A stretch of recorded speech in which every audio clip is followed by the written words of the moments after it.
Well, welcome to another edition of Carnivore News. I'm your host, Jeff Sherman, along with Dr. Eric Lopkin. I believe this is our third segment on the news format. Correct, Dr. Lopkin? It is. And Very good. So go ahead.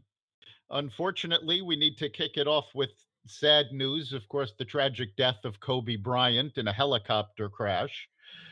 Yes.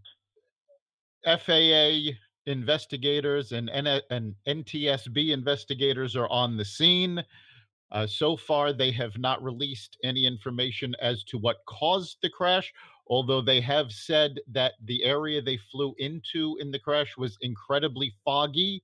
They actually had trouble finding the crash scene because of the fog. So they're leaning towards that as a cause.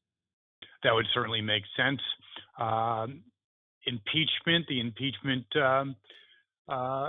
efforts are now moving to the Senate, and a last-minute variable thrown in with the Bolton manuscript that is pushing those senators and maybe some even others that were on the fence now leaning towards actual testimony. Yeah, I think it's important to mention that they need 60 votes to bring in witnesses and testimony, but they need 67 to actually impeach. So even if they get the witnesses and new testimony, it doesn't really swing the vote in terms of impeachment. Okay, good. What else, Dr. Lopkin? Just today, actually, breaking news just a few hours ago, the Supreme Court ruled in favor of the Trump administration on changes to public charge immigration rules.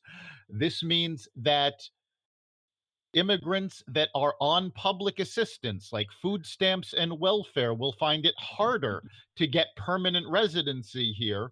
It's all part of the Trump administration's efforts to crack down on people coming here just to use public assistance and abuse the American system.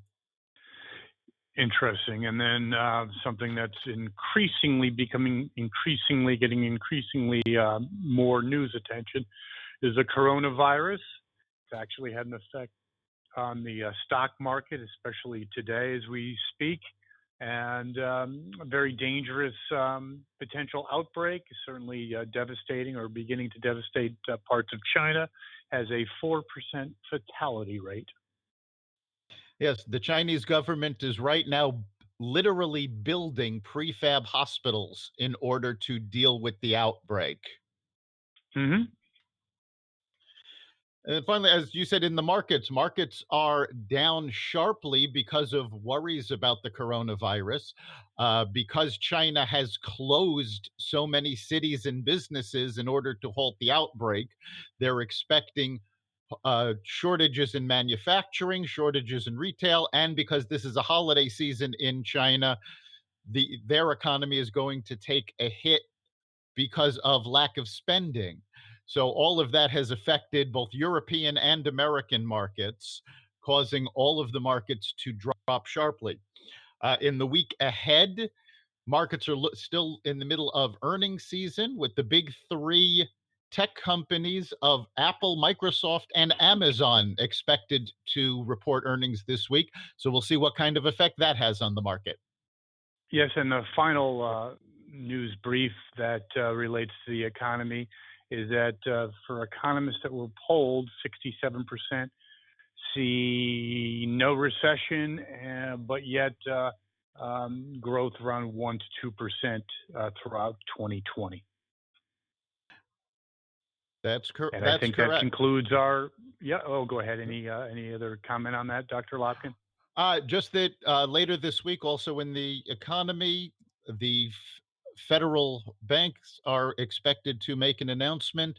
No changes in interest rates are expected, but they are watching the situation to see what will be needed in the future. Very good. That concludes our third edition of Carnivore News Bites, and we'll be doing that again next Monday. We'll see you then. You've been listening to Carnivore Bites, part of the Exvadio Podcast Network.